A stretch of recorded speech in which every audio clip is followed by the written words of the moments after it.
Medical medical medical দাদা medical কেমন হয়? মেডিকেলে কোথায় কোথায় আটকায়? তো দেখো, একটা কথা আছে যে রিমেডিকেল যাতে না পেতে হয় তার জন্য তুমি প্রি মেডিকেল করিয়ে নাও। তো দেখো, তুমি আগে থেকে জেনে নাও যে কোন কোন জায়গায় বেশি রিমেডিকেল দেওয়া হয়, যাতে তুমি রিমেডিকেল না পাও গিয়ে আগে থেকে তুমি সতর্ক হয়ে যেতে পারো। ডিফেন্সের যে কোনো চাকরিতেই তোমরা জানো যে মেডিকেল হয়ে থাকে, কোনোটাতে একটু বেশি কড়াকড়ি হয়, কোনোটাতে নর্মাল হয়। সে আর্মি বলো, নেভি বলো, এয়ারফোর্স বলো, বা পুলিশ, বা এসএসসি জিডি, ডিফেন্সের যে কোনো চাকরিতেই তোমার মেডিকেল হয়। একদম আর্মিতে তোমরা সকলেই জানো, মাথার চুল থেকে একদম পায়ের নখ পর্যন্ত তোমার চলা, তোমার বলা, এই সব কিছুই কিন্তু মেডিকেলে চেক করা হয়। তো দেখো, আমি সেই সব নিয়েই আজকে এই ভিডিওটায় আলোচনা করব, যাতে তোমরা অনেকজন কি হয় না, উত্তেজিত হয়ে ভয়ে, মানে তার থাকে না কিছু, অথচ ছোটোখাটো জিনিসে রিমেডিকেল পেয়ে যায়। ঠিক আছে? তো সেই সব ভুল যাতে তোমরা না করো, সেই সব নিয়ে আমি আলোচনা করব। দেখো, তোমার ফিজিক্যাল যতটা ইম্পর্ট্যান্ট, রানিং যতটা ইম্পর্ট্যান্ট, ঠিক সেরকম মেডিকেলও ঠিক ততটাই ইম্পর্ট্যান্ট। দেখো, মেডিকেলও একটা এমন স্টেপ যেটাকে তোমার চাকরি পাওয়ার জন্য আগে বাড়িয়ে দেবে। তো তুমি ফিজিক্যালি পাস করে গেছো, রানিং পাস করে গেছো, এই মানে এই নয় যে তুমি চাকরি পেয়ে গেছো। ঠিক আছে? ওগুলোর যেরকম গুরুত্ব আছে, ওগুলোর যেরকম ইম্পর্টেন্স আছে, সেরকম মেডিকেলটারও ইম্পর্টেন্স আছে। তো আমিও আজকে তোমাদের ওটাই বলবো। যে তো দেখো, আমি জানি আমার ভিডিও সাউন্ড কোয়ালিটিটা একটু খারাপ আছে, তো প্লিজ আমার সঙ্গে একটু কোঅপারেট করো। একটু হেডফোন লাগিয়ে বা সাউন্ডটা একটু বাড়িয়ে ভিডিওটা দেখো। চারিদিকে এখন বৃষ্টি হচ্ছে, তার জন্য বাইরের আওয়াজটা আসছে, আর এই মাইক্রোফোনটাতে খুব একটা নয়েজ ক্যান্সেলেশন হয় না। তাই আমিও চেষ্টা করব পরবর্তীকালে ভালো রকমভাবে ভিডিও আনার, যাতে তোমাদের সুবিধা হয় দেখতে। তা এখন এই মুহূর্তে আমার সঙ্গে একটু কোঅপারেট করো, সাউন্ডের প্রবলেমটা একটু আছে, তোমরা একটু ম্যানেজ করো। তো চলো শুরু করা যাক ভিডিওটা। তো জয় হিন্দ ভিউয়ার্স, তোমরা দেখছো দ্য বং সোলজার, আর আমি আছি তোমাদের সঙ্গে আশিক। আজ আমি আলোচনা করব মেডিকেল সম্বন্ধে।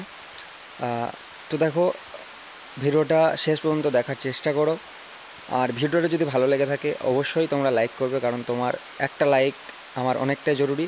আর যদি চ্যানেলে নতুন হয়ে থাকে অবশ্যই চ্যানেলটিকে সাবস্ক্রাইব করবে পরবর্তীকালে গুরুত্বপূর্ণ ভিডিওগুলি পাওয়ার জন্য।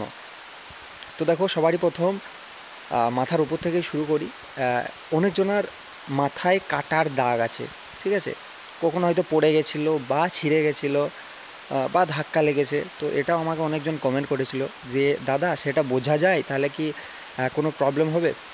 দেখো, মাথায় যদি কাটার দাগ থাকে, যদি তোমার ধরো ছোটোবেলায় সেলাই হয়েছিল, সেই দাগটা রয়ে গেছে, তাতে কোনো অসুবিধা নেই। ঠিক আছে? কোনো বড়সড় ফ্র্যাকচার না হলেই চলবে। এমনও যদি তোমার পড়ে যাওয়ার, কাটার, ধাক্কা লাগার দাগ থাকে, তাহলে সে নিয়ে তোমার টেনশন করার কোনো দরকার নেই। ওখানে তোমার রিমেডিকেল দেবে না, বা তুমি মেডিকেল আনফিট হবে না ওটার জন্য। তারপর দেখো, মাথা নিচে আসি, এবার চোখ। একটা খুবই সেন্সিটিভ জায়গা বলতে পারো। চোখে প্রথমে যেটা দেখা হয়, 6x6 মিটার যেটা হয়, সেটা তোমার ঠিক থাকতে হবে। তারপর কি করা হয়, একটা হয় লেটার, মানে তোমার ABCD এগুলো লেখা থাকবে বড় ছোট আকারে, বড়ও থাকবে ছোটও থাকবে। তো তোমাকে একটু এই 10 মিটারের মতো দূর থেকে তোমাকে সেগুলোকে বলা করাবে। ঠিক আছে? তো সেটা তোমাকে বলতে হবে। এবার তুমি যদি এক দুটো ভুল করে দাও সেটা অসুবিধা নেই, কারণ তোমাকে অনেকগুলোই ধরা করাবে। তো তোমাকে মোটামুটি বেশিরভাগগুলোকেই ঠিক বলতে হবে। আর তোমার চোখে যদি প্রবলেম না থাকে তুমি ঠিক বলতে পারবে। সেকেন্ড হচ্ছে পেন। একটা পেনকে তোমার চোখের সামনে নেওয়া হবে, দুটো চোখের সামনে। পেনটাকে তখন লম্বা করে ঘোরানো হবে। তো দুটো চোখের যে আমাদের তারা আছে, যে মণিটা আছে, সেই মণি দুটো চোখেরই একসঙ্গে ঘুরতে হবে। এবার একসঙ্গে যদি না ঘোরে, একটা চোখ আর একটা চোখ যদি এদিক ওদিক হয়ে যায়, তাহলে তখন ওরা বুঝতে পারবে যে চোখের গন্ডগোল আছে। ঠিক আছে? তো তুমি এটা বাড়িতে নিজেও ট্রাই করতে পারো তোমার বন্ধুদের সঙ্গে। দুটো চোখের সামনে একটা পেন নেবে, দিয়ে পেনটাকে ঘোরাবে সাইড করে, এদিক ওদিক করে, আর পেনটাকে তাকিয়ে থাকতে হবে, ঠিক আছে? তো দুটো চোখের মনি একসঙ্গে ঘোরা চাই, ঠিক আছে? তারপর অনেকজনের কি থাকে, চোখে ওই রক্ত জমাট থাকে, ঠিক আছে, লাল হয়ে রক্ত জমাটের মতো থাকে, এটা দেখবে অনেকজনের হয়, আমিও দেখেছি। তো এটাতেও কিন্তু রিমেডিকেল দেয়। তো এটা থেকে তোমরা বেঁচে থাকো, মানে যাদেরও হয়ে আছে তোমরা ডাক্তার দেখাও, চেক আপ করাও। তারপর আর কি হয়, চোখে তোমার কালার ভিশন চেক করা হয়। একটা বই নেবে, সেখানে অনেক কিছুর ছবি বা অক্ষর লেখা থাকবে কালারের মাধ্যমে। তো সেগুলোকে তোমাকে বলতে হবে যে কি আছে না আছে, বা আঙ্গুল দিয়ে দেখানো করাবে, ঠিক আছে? আর বাকি তোমার চোখের এইগুলোই আছে, মোটামুটি মেন যে পয়েন্ট এইগুলোই, ঠিক আছে? বাকি রিমেডিকেলের আর অন্য সেরকম কোনো পয়েন্ট নেই। তারপর আসি কান। দেখো, আহ, কানটাও একটা সেন্সিটিভ, ভিতরে ওরা একটা ছোট্ট বড় মেশিনের মতো ভরবে, ঠিক আছে? একদম ভিতরের যে পর্দাটা আছে আমাদের, পর্দাটা পরিষ্কার থাকতে হবে, ঠিক আছে? পর্দাতে যেন কোনো ফাটল বা অনেকজনে থাকে দেখবে যে পর্দাতে ছিদ্র আছে। তো দেখো ওইসব পর্দা একদম ক্লিয়ার থাকা যায়, পর্দা পরিষ্কার থাকা যায়। ওই জন্য তোমরা যখনই মেডিকেলে যাবে, সে যে কোনো মেডিকেলেরই কথা বলছি আমি, যাওয়ার আগে কান, তারপর নাক, প্রাইভেট পার্টস যেগুলো আছে বগল, নাভির নিচে, এগুলো একদমই ভালোভাবে পরিষ্কার করে যাবে, ঠিক আছে? কারণ তোমার যদি ছোটোখাটো কোনো গণ্ডগোলও থাকে, তুমি যদি যে ডক্টর তোমার মেডিকেল নেবে তার সঙ্গে যদি কোঅপারেট করতে পারো না, তো সে যদি দেখে হ্যাঁ হ্যাঁ এ পরিষ্কার পরিচ্ছন্নভাবে এসছে, ঠিক আছে, তার যদি মেডিকেল করাতে সুবিধা হয়, সেও খুব তাড়াতাড়ি সেরে দেওয়ার চেষ্টা করে। আমি নিজে সেটা দেখেছি। তো একদম চুল, দাড়ি, কান, নাক, একদম নাভির নিচে, বগলের নিচে একদম ভালো রকমভাবে তোমরা পরিষ্কার করে যাবে। মেডিকেলে যাওয়ার আগে সকালবেলায় স্নান করে নেবে ভালো করে সাবান দিয়ে, শরীরের মধ্য থেকে যেন কোনো গন্ধ না বেরোয়, ঠিক আছে? কারণ তুমিও মেডিকেল অফিসারকে যতটা কোঅপারেট করতে পারবে, সুযোগ দেবে ভালোভাবে মেডিকেল করার, সেও তত তাড়াতাড়ি করার চেষ্টা করবে, ঠিক আছে? তো এই পয়েন্টটা লক্ষ্য রাখবে একদম ভালোভাবে। তারপর ইম্পর্টেন্ট পয়েন্ট একটা, নাক। দেখো নাক, আমার গ্রামেরই একটা ছেলে আমি দেখেছি, পড়াশোনাতেও খুব ভালো, ফিজিক্যালিও খুব ভালো, ঠিক আছে, শরীরেও ফিটনেস, কিন্তু ও প্রতিবার নাকে বাদ যায়, ঠিক আছে? নাকের কোথায় বাদ যায় না, নাকের যে হাড় আছে, এই নাকের হাড়টা তোমার একদম সোজা থাকতে হবে, ঠিক আছে? এই নাকের হাড়টা যদি তোমার বাঁকা থাকে, তাহলে তোমাকে রিমেডিকেল দেবে, আর সেটা মেডিকেলে পরবর্তীকালে আনফিট করাবেই, কারণ নাক তোমার সোজা থাকতেই হবে, নাকের হাড়টা, ঠিক আছে? তো তোমরা এটা লক্ষ্য রেখো। হ্যাঁ, তারপর আসি দাঁত। দেখো দাঁত, অনেকজনের দাঁত নেই, অনেকজন আমাকে কমেন্ট করেছে যে দাদা আমার দুটো দাঁত নেই, আমার তিনটে দাঁত নেই, কি প্রবলেম হবে আমার?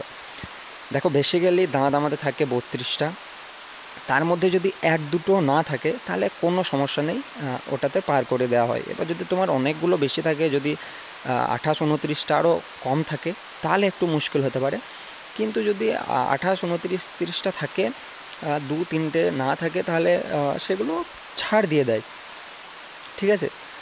আর মানে দু তিনটে তোমার ছেড়ে দেয়, ওগুলো অতটা দেখে না। আর একটা জিনিস দেখে যে তোমার যে দাঁত আছে, উপরের দাঁত আর নিচের দাঁত, এই দুটো মানে চোয়ালের দাঁত যেন সমানভাবে বসে, ঠিক আছে? সেই কুকুর দাঁত যেটাকে বলে আর কি সাধারণ ভাষায়, ওগুলো বেশি যদি বেরিয়ে থাকে না, তো ওটা দেখে, বাট মানে সমানভাবে এটা বসতে হবে, আর পরিষ্কার পরিচ্ছন্নতা ওটা থাকতে হবে। আর মানে দাঁতের মধ্যে, একটা দাঁতের মধ্যে আর একটা দাঁতের মধ্যে যাতে বেশি গ্যাপ না থাকে, ঠিক আছে? বেশি অনেকজনের দেখবে প্রচুর ফাঁক থাকে, তো ওই ফাঁকটা যাতে না থাকে। আর ওই যে কুকুর দাঁতগুলো যেটা বললাম, তো দেখো এখন এগুলো খুবই সহজেই ঠিক করা হচ্ছে, তোমরা ডাক্তার দেখাও, দাঁতগুলো সমান করে না হবে। তো যাদের প্রবলেম আছে মনে হচ্ছে, দাঁতগুলো দেখিয়ে ঠিক করে নিতে পারো, এটাতে খুব একটা বেশি খরচাও নেই। তো বাস দাঁতের এইটাই দেখা হয়, কতগুলো দাঁত আছে, আর দাঁতে তোমার ওই বেশি ফাঁক থাকা চলবে না, আর যাতে ওপরে চল নিচে চল যাতে সমানভাবে বসে যায়, ঠিক আছে? এটা একটা লক্ষ্য রাখবে। তারপর দেখো, তারপর হচ্ছে তোমার কাঁধ। এই যে দুটো কাঁধ আছে না, এই দুটো কাঁধ একদম সোজা হয়ে থাকতে হবে, এই দুটো কাঁধ, দুটো কান তুমি যখন দাঁড়াবে তখন যেন আপ ডাউন না হয়, ঠিক আছে? তো ওটা লক্ষ্য রাখবে। তুমি তোমার বন্ধুকে দিয়ে গ্রাউন্ডে চেক করতে পারো যে পিছন থেকে দেখ আমার কান দুটো সমান আছে নাকি, দেখে নে। ওটা একটা হয়ে গেল। তারপর দেখো তোমার বডিতে কোনো সাদা দাগ থাকা চলবে না। তোমার দেখবে যে অনেকজনের রোগ হয়, সে সাদা টাইপের হয়ে যায় চামড়াতে। তো তোমার চামড়াতে কোনো বেশি সাদা দাগ হওয়া চলবে না, ঠিক আছে? শির দ্বারা যেটা থাকবে পুরোটা সোজা হতে হবে। কোনো বড় ধরনের চুলকানির যেন কোনো কিছু না থাকে শরীরের মধ্যে, বডির মধ্যে, ঠিক আছে? ওগুলো একটু দেখে, তো ওগুলোতেও রিমেডিকেল দিয়ে দেয় কখনো কখনো। তারপর দেখো হাতের যে আমাদের কনুই আছে, এই কনুই দুটো একদম পুরোপুরি মানে কি বলতো, দুটো হাড়ই সোজা হতে হবে, যাতে যে এলবো অ্যাঙ্গেল যেটা আছে না, সেটা যাতে অনেকজন কী হয় না, হাতটা সোজা করলে কনুইয়ের ভিতর থেকে হাড়টা একদম বেরিয়ে চলে আসে। ওই হাড়টা বেশি মানে উপর দিকে বেরিয়ে আসা যাবে না, ঠিক আছে? দুটো হাত দুটো যখন সোজা করবে তখন কনুই দুটো একদম সোজা হতে হবে, ঠিক আছে? তারপর আসি হাত ঘামা। অনেকজনের হাত ঘামে, ঠিক আছে? তো হাত ঘামলে কিন্তু ভাই মুশকিল আছে।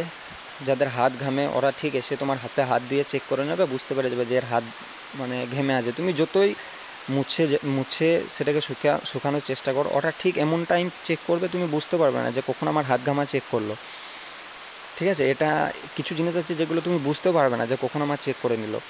একটা সময় আছে, যেখানে আমি আর্মি মেডিকেলের কথা বলছি, যেখানে তোমাকে মোটামুটি 4-5 মিনিট চোখ বন্ধ থাকা করাবে, ঠিক আছে? সেই মুহূর্তে যে কী চেক করবে না, তুমি বুঝতেও পারবে না। তো হাত ঘামা যাদের আছে, দেখো ওটা তোমার ঠিক করার চেষ্টা করো। তারপর যেটা আছে তোমার আঙ্গুল ভাই, এটাও অনেকজনের প্রবলেম যে আমার আঙ্গুল বাঁকা আছে। অনেকজন আমাকে জিজ্ঞাসা করছিল। আঙ্গুল তোমার কিন্তু একদম সোজা হতে হবে। সোজা মানে কি, 5টা আঙ্গুল যেরকম সাইজ হয় 5 রকমের সাইজ হতে হবে। অনেকজনের কী হয়, দুটো আঙ্গুলের সাইজ একই হয়ে যায়, মানে কোনো ছোট বড় হয় না। এটা কিন্তু ভাই রিমেডিকেল দেয়, মানে এক হাতেরই দুটো আঙ্গুল দেখবে একই সাইজ, ওরকম হলে চলবে না। 5টা আঙ্গুলের 5 রকমই সাইজ হতে হবে, এবং হাতে বেশি আঙ্গুল হওয়া চলবে না। এটাও একটা পয়েন্ট। তোমার 5টা বেশি 6টা যদি আঙ্গুল হয় তাহলে ভাই রিমেডিকেল দেবে। তো এই একটা পয়েন্ট হলো। তারপর যেটা একটা হলো সেটা হলো হাত কাঁপা। অনেকজনের হাত কাঁপে, ঠিক আছে? একটা হয় বেসিক্যালি অনেকজনের রোগ থাকে, তার জন্য হাত কাঁপে। আর একটা বিষয় কী হয় না, অনেকজন ভয়ে বা ওই টাইম এক্সাইটেড হয়ে অনেকজনের হাত কাঁপে। তো তোমরা হাত কাঁপাটা যাতে না হয় সেই সময়, তার জন্য তোমরা এখন থেকেই প্র্যাকটিস করো। হাতকে সামনে বাড়িয়ে রেখে দাঁড়িয়ে থাকার চেষ্টা করো, ঠিক আছে? আর এক্সারসাইজ করো তোমরা ওটার জন্য, যাতে তোমাদের হাত না কাঁপে, দাঁড়িয়ে হাতকে বার করে রেখে যেন না কাঁপে হাতটা, ঠিক আছে? তো সেটার জন্য তোমরা এখন থেকেই যখন ফিজিক্যালি রান টান করবে, এক্সারসাইজ করবে, তারপর তোমরা ওটা কিন্তু প্র্যাকটিস করো। আর যাদের আঙ্গুল ট্যারা আছে বা বাঁকা আছে, দেখো এগুলো ঠিক করা যায়, তো তোমরা অবশ্যই ডক্টর দেখাও আর সেটাকে ঠিক করাও। ওগুলো ঠিক হয়ে যায়। আমারও একটা বন্ধুর ওরকম হয়েছিল, তো ও ঠিক করেছে অপারেশন করে। তারপর যেটা হচ্ছে হাইড্রোসিল। যাদের হাইড্রোসিল আছে ভাই, হাইড্রোসিল এটা বেসিক্যালি ধরবেই, ঠিক আছে? তো তোমরা ওটা ডাক্তার দেখাতে পারো। দাগ, ওখানে যদি কোনো দাগ থাকে বা ওই যে ছোট বড় থাকে, ঠিক আছে? আমাদের যে বুঝতে পারছো তোমরা, ও দুটো ডিমের মধ্যে যদি ছোট বড় হয়, একটা ডিম ছোট একটা ডিম বড়, তাহলে কিন্তু রিমেডিকেল দেবে। তো ওটার সাইজটাও তোমার সমান হতে হবে দুটোরই। আর যে গ্যাপটা থাকবে আমাদের যে পেনিসে যে ফুটোটা থাকে, ঠিক আছে? ওই ফুটোটাও একদম কি বলে, গ্যাপটা সমান থাকতে হবে। আর যে ফুটোটা থাকবে ওই ফুটোটা তোমার দুটো ফুটো হওয়া চলবে না, একটা ফুটো থাকতে হবে। তো অনেকজন ভয় খাবে, দেখবে ওটাকে ছিঁড়ে অনেকজন দেখে যে নিচের ফুটোটাকে দেখা যায়, তো অত ভয় খাওয়ার কোনো প্রয়োজন নেই, ওটাকে চেরা করাবে, ঠিক আছে, দুটো ফুটোই বোঝাবে। কিন্তু এমন নর্মালি তোমার দুটো ফুটো দেখা চলবে না, এমন হয়তো চিড়ে তোমার নিচের ফুটোটা দেখা যায় পেনিসে, তোমরা একটা পেশাব করো তার নিচে একটা ফুটো থাকে, তো ওটা অসুবিধা নেই। যদি নর্মালি দুটো ফুটো দেখা মানে যাতে দেখা না যায় তাহলেই হবে, ঠিক আছে। তো আমি এটাই বলতে চাইছি যে আমি যে ছোটো ছোটো জিনিসগুলোকে বলছি যাতে তোমরা পয়েন্ট না পাও, যাতে রিমেডিকেল না পেয়ে যাও ছোটোখাটো কারণে, তো এইসব বিষয়গুলো তোমরা লক্ষ্য রাখবে। তারপরে কী হবে দেখো, এইসব যদি এই পেনিসের সম্বন্ধে যদি কোনো তোমার ডাউট থাকে, রোগ থাকে, ডক্টর দেখাও এগুলো। তারপরে একটা আছে ইম্পর্টেন্ট পয়েন্ট, নখনি। অনেকজন বলছে দাদা নখনি নখনি নখনি কী করব। দেখো নখনি খুব সহজেই পেরোনো যায় যদি তুমি একটু কায়দা করে দাঁড়াতে পারো, ঠিক আছে। তো কায়দা করে দাঁড়ানোর চেষ্টা করো যাতে মাঝখান দিয়ে একটা স্কেল পেরিয়ে চলে যায়, বাস তাহলেই হবে। আর যাদের একদমই হয় না তারা এক্সারসাইজ করো, কীভাবে নখনি দূর করা যায়, এক্সারসাইজ করো, এগুলো একটা দীর্ঘ সময় এক্সারসাইজ করলে এটা ঠিক হয়ে যায়, ঠিক আছে। টেকনিকভাবে তোমরা যদি দাঁড়ানো শেখো না তাহলে ওটা হয় না, তবে যাদের হচ্ছে একদমই খুবই বাড়াবাড়ি তারা এক্সারসাইজ করো, ঠিক হয়ে যায়। তারপরে একটা আছে ফ্ল্যাট ফুট, যাতে গ্যাপ গ্যাপ থাকতে হবে তোমার পায়ের নিচে, পায়ের পাতাতে যেটা আছে না, আমরা কী করি, একটু তোমরা পাকে ভিজিয়ে দেখবে, তারপর জমিনে পা রাখবে, যদি তোমার পায়ের মধ্যে যদি কোনো গ্যাপ না থাকে না, গোড়ালির সামনে দেখবে একটা গ্যাপ থাকে, ওই গ্যাপটা থাকতে হবে। ওই গ্যাপটা যদি না থাকে তাহলে কিন্তু তোমার মুশকিল। তার জন্য কী করো তোমরা, বাজারে ডাক্তারের কাছে যাও, ডাক্তার দেখবে এক ধরনের জুতো পাওয়া যায়, ঠিক আছে। এই ফ্ল্যাটকে ঠিক করার জন্য পায়ের একটা জুতো দেওয়া হয়, তো ওই জুতোটা কিছুদিন পরলে তোমার ওটা ঠিক হয়ে যায়, ঠিক আছে। আর পায়ের আঙ্গুল মানে অনেকজনের বাঁকা থাকে, কিছু আঙ্গুল হয়তো ভিতরের দিকে চলে যায়, কিছু আঙ্গুল হয়তো বাইরের দিকে চলে আসে, অনেক বয়স্ক মানুষের দেখবে হয়, ওরকম অনেক ছেলেরও হয়, ঠিক আছে। তো ওই ভিতরে বাইরে ওরকম হওয়া চলবে না। আরেকটা যেটা আগে বলেছি যে 6টা আঙ্গুল হওয়া চলবে না একটা পায়ে, 5টাই আঙ্গুল হতে হবে, বাস এটা ইম্পর্ট্যান্ট পয়েন্ট হলো। আর একটা ইম্পর্ট্যান্ট পয়েন্ট হচ্ছে পায়ের পিছনে যে শিরা সেই জিলিপির মতো গোল গোল হয়ে থাকে, তো দেখে এটাতেও আটকায় ভাই, এটাতে তোমার ম্যাক্সিমাম জনাকে রিমেডিকেল দিয়েছে, আমিও দেখেছি। তো তুমি এটা দূর করতে পারো, ইনজেকশন নিয়ে এটা দূর করা যায় আমি যতটা জানি, তবে ডাক্তারের কাছে যাবে, ডক্টরের কাছে তুমি সালাহ নাও এবং সেখান থেকে ঠিক করো। কিন্তু নর্মালি যদি হয় শিরা একটু আধটু যদি ফুলে থাকে, একটু আধটু যদি বিজি বিজি হয়ে থাকে, তো ওটাতে কোনো সমস্যা নেই, অনেকজন হয়তো টেনশনে পড়ে যাবে। যদি অনেকটা হয় তাহলে ভাই ওটাতে সমস্যা আছে, তুমি ওটার জন্য ডক্টর দেখাও যাতে ওটাতে তুমি পয়েন্ট না পাও। আর মেডিকেলে যাওয়ার আগে অবশ্যই, যেটা আমি বলে দিলাম যে পরিষ্কার করে যাবে সব কিছু, আর মাথার চুলকেও ছোটো করে নেবে, নখ যেগুলো আছে তোমার হাতের পায়ের নখগুলোকে কেটে নেবে, ঠিক আছে, যাতে তুমি নেগেটিভ পয়েন্ট যাতে না পাও। তার জন্য সবথেকে বড় কী জানো তো, তোমাকে টেনশন থেকে দূর থাকতে হবে, ওখানে দাঁড়িয়ে টেনশন করা চলবে না, একদম ফ্রি মাইন্ডে একদম রিল্যাক্স থাকতে হবে, যে হ্যাঁ আমি একদম ফিট আছি, আমাকে যা চেক করে নেন। তো এরকমভাবে তোমাকে ওখানে দাঁড়াতে হবে। আর ওখানে সবথেকে বেশি ওটাই, অনেক ছেলে তোমার টেনশনেরই মেডিকেল পেয়ে যায়। তো দেখো, ডোন্ট বি প্যানিক, ফ্রি মাইন্ডে মেডিকেল করবে, আমি এটাই বলবো। দেখবে মেডিকেলের ছোটোখাটো পয়েন্টগুলো থেকে তোমরা দূরে থাকবে, দেখবে। আর বাকি যেগুলো ইম্পর্টেন্ট পয়েন্ট, মেডিকেল করার সময় যদি তোমাকে কোনো কিছু জিজ্ঞাসা করে, একদম তুমি ঘাবড়ে যাবে না, হতভম্ব হয়ে যাবে না, একদম রিল্যাক্সে ফ্রি মাইন্ডে উত্তর দাও। যে কোনো কিছু যদি কাটার দাগ ফাগ থাকে, স্যার এরকম হয়েছিল, ছোটোবেলায় পড়ে গেছিলাম, সেলাই হয়ে গেছিলো, ঠিক আছে, জিজ্ঞাসা করবে। কোনো কি প্রবলেম হয় টিপবে, ব্যথা হচ্ছে কিনা দেখবে, উয়া করবে না যেন, ঠিক আছে। আর তুমি বলবে না স্যার আমার এসব কোনো প্রবলেম হয় না, বাস এইসবই। তো দেখো, যাদের এখনও টুকিটাকি কোনো কিছু মেডিকেলের সম্বন্ধে কোনো টেনশন হচ্ছে, কোনো বিষয় নিয়ে জানার আছে, অবশ্যই আমাকে কমেন্ট করো, আমি উত্তর দেওয়ার চেষ্টা করব। আমি মাথার উপর থেকে পায়ের নখ পর্যন্ত পুরোটাই বলার চেষ্টা করলাম, যেরকমভাবে হয় আমি সেরকমভাবে আমি খোলামেলা বোঝানোর চেষ্টা করলাম। এরপরও যদি কোনো কিছু ডাউট থাকে বা কোনো কিছু জানার থাকে যে দাদা আমার এই প্রবলেম আছে, আমি এইটাকে কীভাবে ঠিক করব, তো তোমরা অবশ্যই কমেন্ট করো। আমি তখন শর্টস দিয়ে সেগুলোকে বলে দেবো যে এইটার ঠিক করার কী উপায় আছে, কী এক্সারসাইজ আছে, সেসব সম্বন্ধে আমি বলে দেবো। তো ভিডিওটা যদি ভালো লেগে থাকে, তোমার যদি উপকার হয়, অবশ্যই একটা লাইক করো, কারণ আমি তো আর কিছুই চাই না, শুধু চাই একটা লাইক করো। আর দেখা হচ্ছে পরের ভিডিওতে। তো তোমাদের, আমিও দেখছি তোমাদের পরে আবার কি চাওয়া আছে, তোমাদের আবদার যেটা, আমি সেই বিষয় নিয়েই অবশ্যই ভিডিও নিয়ে আসবো। তো দেখা হচ্ছে পরের ভিডিওয়। তো ততক্ষণ ভালো থাকো। জয় হিন্দ।